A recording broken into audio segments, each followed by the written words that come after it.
Assalamu alaikum. Allah'ın ayı Muharrem'e Hicri ayın avvalki ayı 4 haram ayın birine geldik. Muharrem haram ayının biri. Allah tebarek ve teala Kur'an-ı Kerim'de ayetiye Eûzu billahi mineşşeytanirracim. İnne iddete-şuhuri indallahi 12 şehran fi kitabillah. Yevme halakas semavati vel arda minha arba'atun hurum.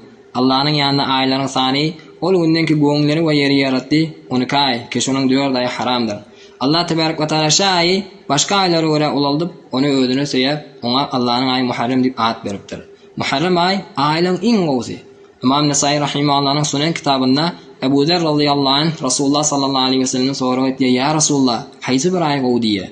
Resulullah sallallahu aleyhi ve sellem cevap veriyor Allah'ın ayı Muharrem. Bu ayda özümüzü zulmetsek Allah'ın yanında kâin günahı var. Allah tebarek ve teala Kur'an'da ayetiyor فَلَا تَظْلِمُوا فِيهِنَّ أَنْفُسَكُمْ Bu aylarda özümüzü zulmetmeyiniz diye. Şu ayda amal-ı salih enjam vermek ulukun fazileti var. Arada tutmak yanak, sadaka vermek yanak, zikretmek yanak. İmam Müslim rahimahullah'ın hadis kitabında Resulullah sallallahu aleyhi ve sellem ayetiye Afsalus siyam ba'da Ramazan şehrullahil muharram. Behterin arada Ramazan'dan sonra Allah'ın ayı Muharrem diye. Biz şeyle vasayı Müslüman da olalım. Bu ayı arada tutup geçireyle ve nefslerimize zulmetmeyli. Esselamu aleyküm ve rahmetullahi ve berekatuhu.